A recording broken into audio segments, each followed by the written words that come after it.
नमस्कार बच्चों, मेरा नाम है राहुल और आप देख रहे हैं सिक्स क्लास इतिहास हिस्ट्री सिलेबस 2022-23 हिंदी माध्यम में। प्यारे बच्चों, मैं आपको बताऊंगा कौन सा अध्याय आएगा और कौन सा अध्याय आपके सिलेबस में नहीं है। जो नहीं है उसे क्यों ही पढ़ना। क्लास 11वीं में गए हैं आपको अगर सिलेबस मिल गया तो अच्छी बात है। अगर हिंदी माध्यम सिलेबस नहीं मिला तो आपको पता है सीबीएसई क्लास से जुड़े हैं तो हिंदी माध्यम सिलेबस आपको मिल ही जाएगा।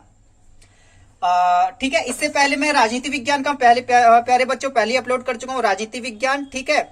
आपको कौन कौन से अध्याय आएंगे वो वीडियो अगर आपने नहीं देखी तो वीडियो का लिंक डिस्क्रिप्शन में दिया गया है, वहां जाके अध्याय देख सकते हैं। सिलेबस मतलब राजनीति विज्ञान में कौन कौन से अध्याय है कौन कौन से नहीं है, मैं ये इतिहास का बताने जा रहा हूँ। ठीक। और मैंने उसमें एमए और बीए के भी बुक्स दिखाए थे कि आप देख सकते हैं कि आप 11वीं पढ़ रहे हैं, आपका बेस अच्छा हो जाएगा तो आपको आगे जाके काफी सहूलियत होगी पढ़ाई पढ़ने में। ठीक है। तो चलते हैं इतिहास अध्याय 2, अध्याय 3, अध्याय 5, अध्याय 4 नहीं है आपके सिलेबस में, अध्याय 6 है फिर आपका। ठीक है। तो अध्याय 2 लेखन कला और शहरी जीवन। ठीक है। कौन सा है? अध्याय 2 लेखन कला व शहरी जीवन। ये है आपका नगरों का विकास पढ़ना है। प्रारंभिक एक बार ये खोल लेता हूँ। हाँ ठीक है। प्रारंभिक नगरीय जीवन की प्रकृति, लेखन कला के प्रयोग, इतिहासकारों के विचार, परियोजना कार्य, मानचित्र कार्य, इसमें ये चीजें पढ़नी है। अध्याय 3 में क्या पढ़ने है? अध्याय 3 का नाम है आपका तीन महाद्वीपों में फैला हुआ साम्राज्य, कालक्रम 1000 ईसा पूर्व से 1300 ईसा पूर्व तक का पढ़ना है। इसके अंदर कौन कौन से टॉपिक हैं? राजनीतिक संस्थाओं की उत्पत्ति एवं विकास, ठीक है, आर्थिक विस्तार, धार्मिक संस्थाएं, दास प्रथा पर इतिहासकारों के विचार, परियोजना कार्य, मानचित्र कार्य। ये आपको अध्याय 3 का करना है। अध्याय 1 नहीं है, ध्यान रखना। हर कई बच्चों ने अगर किताब खरीद ली होगी अध्याय 1 तो उन्होंने पढ़ भी लिया होगा। अध्याय 2, अध्याय 3, अध्याय 4 भी नहीं है। फिर चलते हैं अध्याय 5 पे, यायावर साम्राज्य। अध्याय 5 कौन सा है? यायावर साम्राज्य। इसके अंदर कौन कौन से टॉपिक पढ़ने हैं आपको? यायावर साम्राज्य की विशेषताएं, ठीक है, ये है आपका। फिर दूसरा, साम्राज्य का निर्माण, विभिन्न राज्यों के साथ युद्ध एवं संबंध, यायावर साम्राज्य एवं राज्य निर्माण पर इतिहासकारों के विचार, फिर परियोजना कार्य, मानचित्र। प्यारे बच्चों ये टॉपिक पढ़ने अध्याय 5 में। अध्याय 1 नहीं है, अध्याय 4 भी नहीं है, अध्याय 5 है। उसके 5 के बाद 6 है।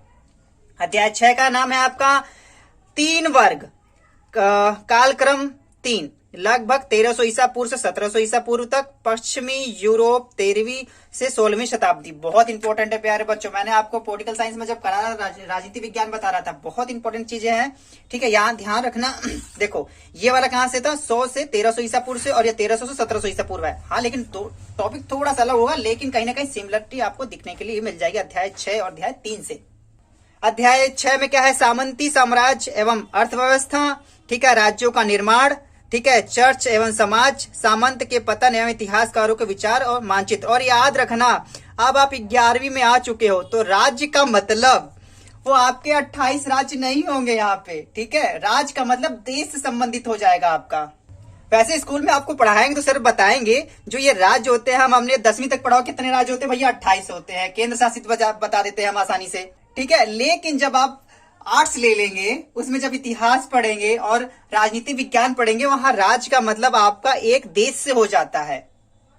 ये तो आप पढ़ेंगे तो और चीजें समझ में आएंगी। फिलहाल यहाँ पे आपका ये टॉपिक समाप्त हो जाता है। अध्याय मतलब एसए 1 में आपको इतना ही पढ़ना है, फर्स्ट टर्म में आपको इतना ही पढ़ना है। ठीक है, अब नीचे यहाँ देखेंगे नोट, मध्य अवधि पाठ्यक्रम 30 सितंबर 2022 तक पूर्ण करना है। अभी तक कई बच्चों का एडमिशन नहीं चल रहा है, अब इनको कहना है पूर्ण करना है। तो प्यारे बच्चों देख लो, मैंने आपके और कमेंट्स पढ़े थे तो कई बच्चों को मैंने कमेंट्स पढ़े हैं। ठीक है, उस पर भी वीडियो में बना दूंगा जल्दी ही। उम्मीद है आप इस वीडियो को इस पे भी कमेंट करोगे, सब में दोनों को लेके एक साथ बना दूंगा। तो यहाँ पे आपका 30 सितंबर 2022 से समाप्त हो जाता है। जैसे पेपर आपका एसए 1 हो जाता है, ठीक है, टर्म फर्स्ट हो जाता है, टर्म सेकंड की तैयारी करनी है। फिर अध्याय 7 से याद रखना, अध्याय 1 भी नहीं था, अध्याय 4 भी नहीं था, सीधे अध्याय 6 आ गया है। अब बदलती हुई संस्कृति परंपराएं, इसके अंदर कौन कौन से टॉपिक हैं? साहित्य एवं कला में नवीन विचार एवं नवीन अवधारणाएं, प्रारंभिक विचारों से उनका संबंध, पश्चिमी एशिया का योगदान, क्या यूरोप में पुनर्जागरण हुआ, इतिहासकारों के विचार, परियोजना कार्य, मानचित्र। ठीक है, ये तो सर्च कराएंगे आपको तो समझ में आ जाएगा। ठीक है, पुनर्जागरण वाला बहुत इंपॉर्टेंट टॉपिक है प्यारे बच्चों। ठीक है, फिर उस पुनर्जागरण के बाद आधुनिक काल में हम आए थे।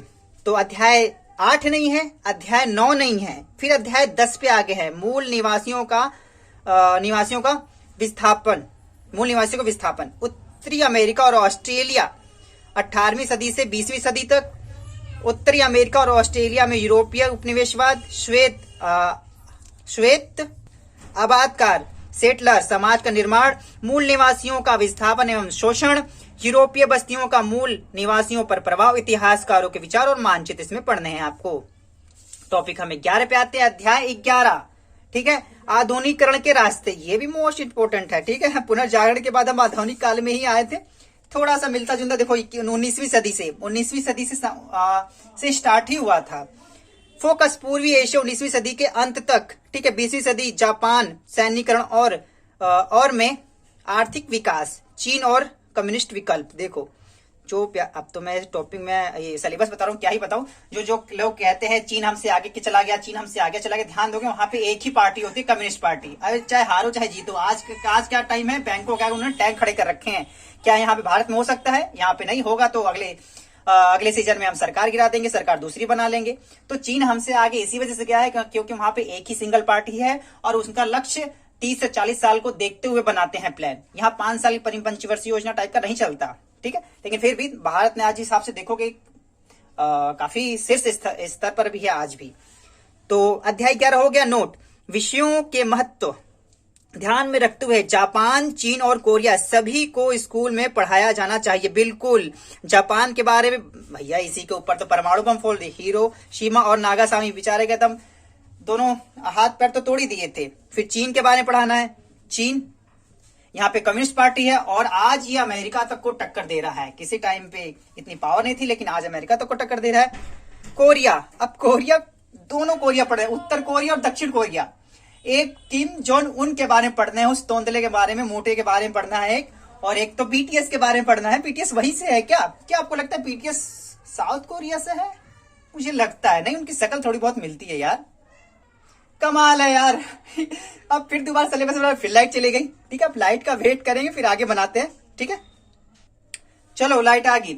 हम बताओ, ये दिल्ली शहर में है, ये देश की राजधानी में लाइट कट रही है, सोचने वाली बात है। और हम चीन को टक्कर देंगे, ठीक है। हम उत्तर कोरिया के बारे में पढ़ रहे थे, स्कूल में पढ़ाया जाना चाहिए। और क्यों नहीं, बच्चे किम जोंग उन को नहीं मांगे और किसी जानेंगे। इस टाइम पे 2 ही प्रकार के तानाशाही है, ठीक है। किम जोंग उन बेचारा चली रहा है, और कहीं ना कहीं आप देखोगे ये तो कम्युनिस्ट पार्टी 2 जगह है, ठीक है।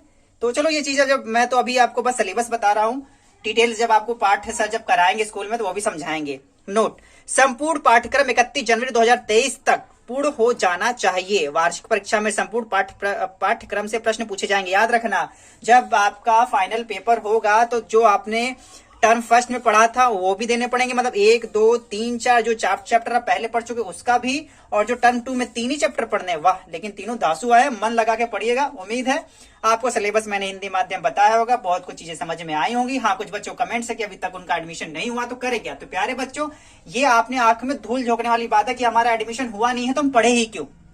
लेकिन साफ है कि आप पढ़ेंगे तभी बढ़ेंगे, पढ़ेगा इंडिया तो पढ़ेगा बढ़ेगा इंडिया। तो उम्मीद है चीजें आपको समझ में आ रही हो कि मैं क्या कहना चाहता हूं। तो एडमिशन हुआ या नहीं हुआ, लेकिन आप पढ़ना स्टार्ट करते प्यारे बच्चों, सिलेबस मैंने बता दिया है।